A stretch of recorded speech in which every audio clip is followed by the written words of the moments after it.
Մատենադարանում առանձին ցուցադրվող արծաթակազմ Ձեռագիր Մատյանը Շուրիշկանի Սուրբ Ավետարանն է։ Ցուցադրության առաջին օրը առաջին այցելուներից է Գրիգորյանների ընտանիքը։ Լսել եմ, որ տարին մեկ է խնդրակատար ու զորավոր Ավետարանը տարվում եկեղեցի։ Այստեղ Մատենադարանում Ավետարանի զորությանը առնչվելու երկրորդ հնարավորությունը չեն ուզեցել բաց թողնել։ Գրիգորյանները եկել են Ավետարանը տեսնելու այնպես, ինչպես ուխտի կգնային։ Խնդրանք ունեն հիվանդանոցում հիվանդության դեմ պայքարող տատիկի առողջության համար։ Դավիթ Գրիգորյանը բերել է փոքրիկ որդուն Մարկին եւ դստերը Հասմիկին։ Ասից գնանք իմ տատիկի համար աղոթենք, իմ վախերի համար, որի միշտ Աստծո ձեռքը մեր ընտանիքի վրա լինի, մեր մոտիկների։ Ես հավատում եմ, որ Աստված կարող է իմ տատիկին բուժել։ Ես որ աղոթում եմ, ասում եմ Աստված, իսկապես չգիտեմ ոնց, բայց որտեղ վերջանում է մեր մարդկային ուղեղի կարողությունները, հենց այդտեղ էլ սկսում է ամենակարող Աստծո հրաշքը։ Եվ ես իսկապես հավատում եմ ու սպասում եմ այդ հրաշքին։ Գրիգորյանները զորավոր սրբությանը ոչ միայն տատիկի առողջության համար են խնդրել։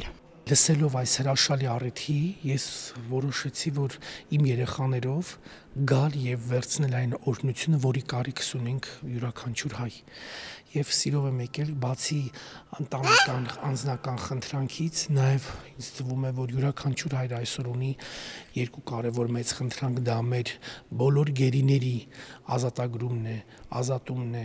Բաքվի բերդից։ Մարդ չի կարող ուղղակի անտարբեր անցնել այս թեմայի կողքով եւ մեր յուրաքանչյուրիս պարտքն ասեմ, հոգու պարտքն ասեմ, հարգանքն ասեմ, խնդրանքն առ Աստված, որպեսզի րոպե առ շուտ նրանք լինեն ազատության մեջ։ 15-րդ դարի վերջում գրված ավետարանը միշտ հասանելի է եղել ուխտավորներին, թե Պարսկաստանի Շուրիշկան գյուղում, որտեղ պահվել է մի քանի դար, թե Մաշտոցյան Մատենադարանում, որին նվիրաբերվել է ձեռագիրը։ Մինչև հիմա Շուրիշկանի ավետարանի հրաշագործությունների համբավը փոխանցվում է սերնդեսերունդ։ Այդ պատճառով Մատենադարանը մարտի 10-ից ապրիլի 10-ը բացառիկ ցուցադրություն է կազմակերպել։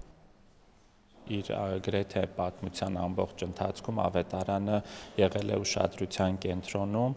եւ որպես խնդրակատար ավետարան բժշկել է տարբեր հավատացյալների, տարբեր իղձերի կատարմանն է նպաստել, ինչի մասին վկայում են բազմաթիվ տեղեկություններ, որոնք մեզ են հասել սերնդեսերունդ, նաեւ վկայությունները ոչ հայ այսպես մարդկանց կողմից, որոնք վկայում էին, որ Պարսկաստանի Շուրիշկան գյուղում պահվում է մի հայերեն ավետարան, որը նույնիսկ հեղինակություն է վայելում ոչ միայն քրիստոնյաների մոտ, այլ նաև մահմեդականների մոտ, եւ անգամ մահմեդականները եկել են Շուրիշկան գյուղ, որպեսզի իրենց խնդրանքով դիմեն մեր քրիստոնեական ավետարանին, ինչը շատ զարմանալի է, բայց միևնույն ժամանակ խոսում է ավետարանի փառքի եւ հռչակի մասին։ Ձեռագիր Մատյանը բաղկացած է 4 ավետարաններից, նկարազարդումները պարզ են ու համեստ, չնայած դրան ձեռագրի հռչակը տարածվել է գրեթե անմիջապես։ 4 ավետարանիչներից 3-ի պատկերն է պահպանվել։ Բացի ավետարանիչների եւ անվանաթերթերի նկարազարդումներից, ձեռագիրը զարդարում են նաեւ զարդագրեր, լուսանցազարդեր, քիչ քանակությամբ լուսանցային մանրանկարներ, դարձյալ համեստ գունապնակով եւ կատարողականությամբ։ Հավանաբար 19-րդ դարում ավետարանի համար կրկնակազմ է պատրաստվել։ Այն ամբողջական արծաթից է, վրան կիսաթանկարժեք քարեր կան եւ առանցին զարդեր, խաչ, հրեշտակներ։ Ավետարանները որպես կանոն ասես զարդարվել են արծաթե կազմերով, արծաթե առանձին դետալներով։ Մենք ունենք բազմաթիվ խնդրակատար ավետարաններ, որոնք աչքի են ընկնում հենց կազմի վրայի նվերներով, արծաթյա փլակներ, այսպես կոչված թաթիկներ, փոքրիկ խաչեր, գամեր, որոնք հավատացյալների նվերներն են ավետարանին։ Ամեն անգամ նման ավանդույթ է եղել, երբ որ ինչ-որ խնդրանքով դիմել են ավետարանին, երկու կամ փլակ կամ թաթիկ կամ խաչ են նվեր բերել ավետարանին եւ երբ որ կատարվել է իրենց իղձը, իրենք եկել են եւ մեկը հետ են տարել, մեկը թողել են ավետարանին, իսկ մյուսը հետ են տարել եւ մեր գրեթե բոլոր խնդրակատար ձեռագրերը այսպես յուրաքանչյուրը կենտ են, չկան զույգ միավորներ, որ ասենք ինչ որ մեկի իղձը չի կատարվել։